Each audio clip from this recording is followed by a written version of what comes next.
Golf is supposed to be a quiet sport, a sport of etiquette and patience and respect.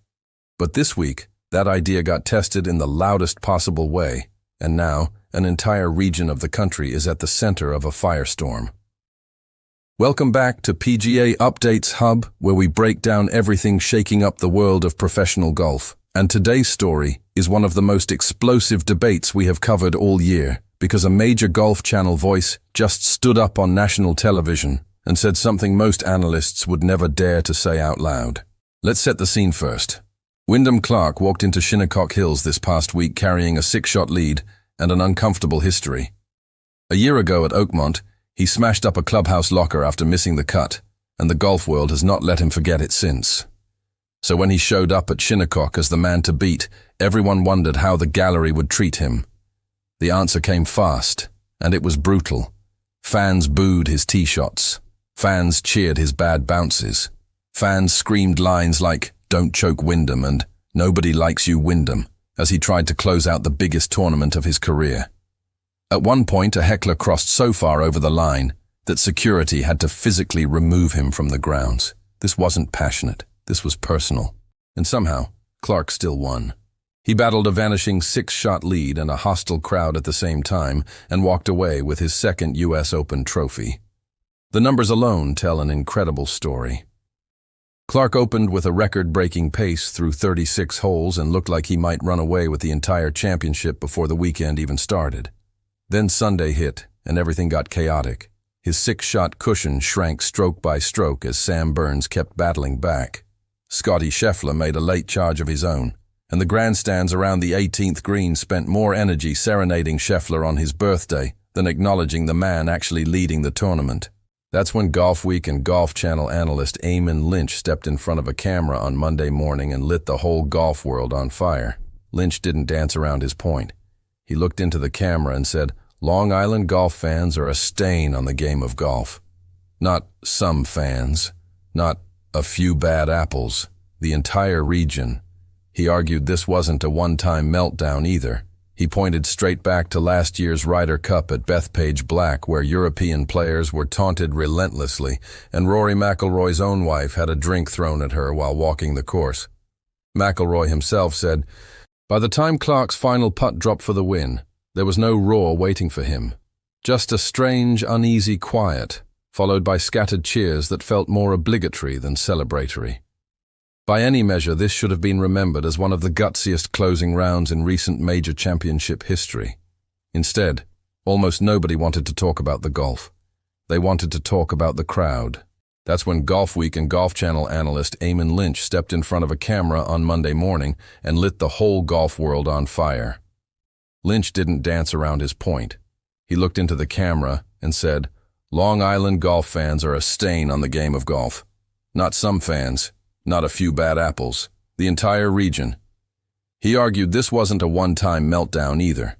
He pointed straight back to last year's Ryder Cup at Bethpage Black, where European players were taunted relentlessly, and Rory McIlroy's own wife had a drink thrown at her while walking the course. McIlroy himself said, afterward, that he never expected to see that kind of conduct on American soil, and that golf should hold itself to a higher standard than what played out that week. Lynch's argument was simple. This keeps happening on Long Island, and only on Long Island. He even noted that the same ugly behavior doesn't show up at nearby courses like Winged Foot or Baltus Roll just on the other side of the Hudson. According to Lynch, this is not a New York problem. It's a Long Island problem, and he believes the pattern is too consistent to write off as bad luck or a couple of unruly individuals. And then Lynch went further than almost anyone expected. He floated a theory about who exactly is driving this behavior. He described a certain type of modern spectator who treats a golf gallery like a comment section. He used the phrase, "drunk crypto bros who buy a ticket with daddy's credit card," people who, according to him, have never once faced real consequences for the things they say.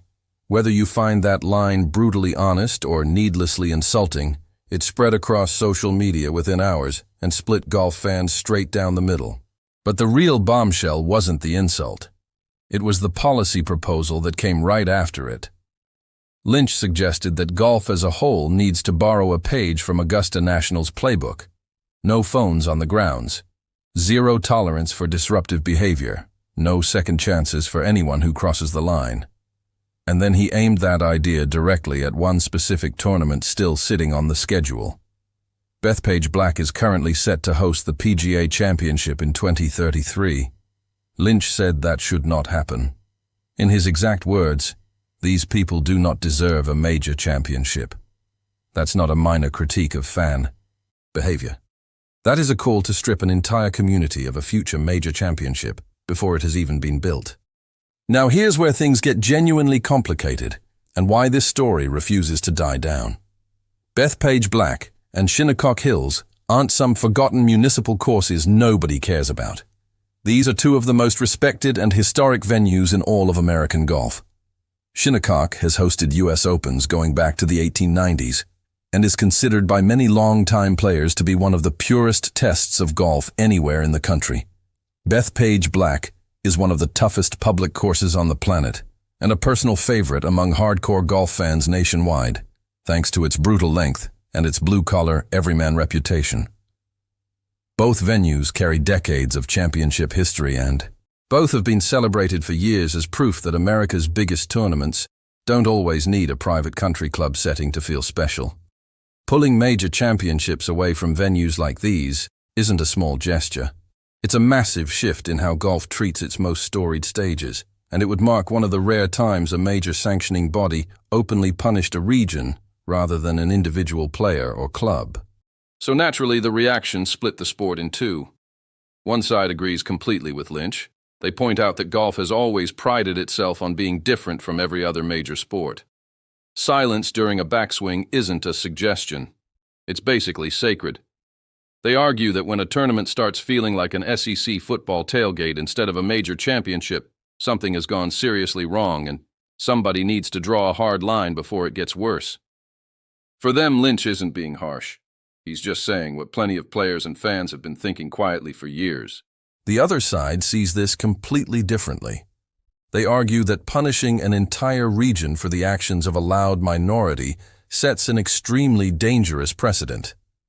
Passionate, energetic crowds have always been part of what makes Ryder Cups and US Opens unforgettable television. Strip that away entirely, and you risk turning majors into sterile country club exhibitions with none of the electricity that made events like the Bethpage Ryder Cup must-watch viewing in the first place. Critics also point out that Lynch's comments paint with an extremely broad brush. Thousands of fans showed up and behaved exactly the way you'd expect at a major championship. Should an entire region really be punished for the worst actors in the crowd just because cameras caught the loudest moments? There's also a bigger question buried underneath all of this, and it's one the entire sport seems to be wrestling with right now. Is this actually about geography at all? Or is golf running into a much larger cultural shift where modern sports audiences raised on trash talk and viral clips and constant phone access simply don't operate the same way galleries did 20 years ago?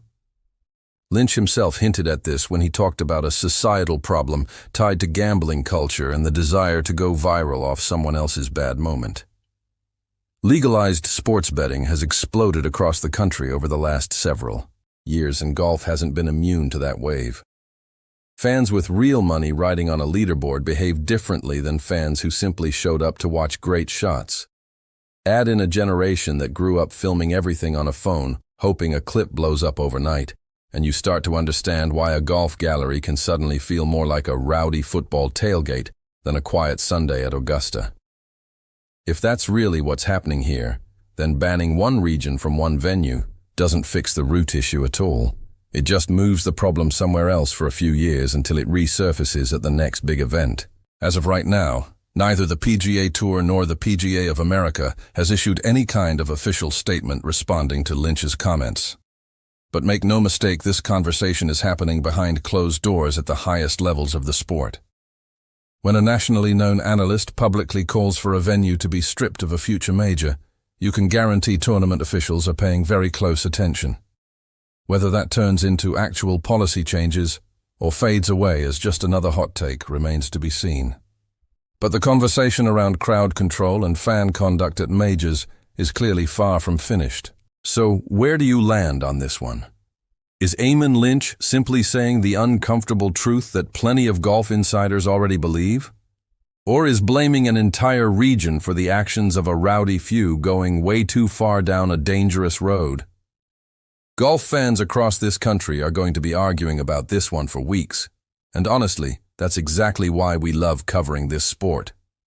Drop your take in the comments below, and let's see which side of this debate wins out. Are you Team Lynch and ready to see Bethpage stripped of 2033? Or are you standing up for Long Island and defending some of the most passionate fans in American golf? Let us know exactly where you stand.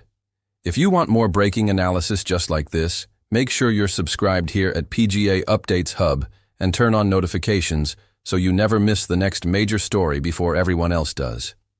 We bring you the fastest, most complete coverage of everything happening across the PGA Tour and the major championships, and we are not slowing down anytime soon.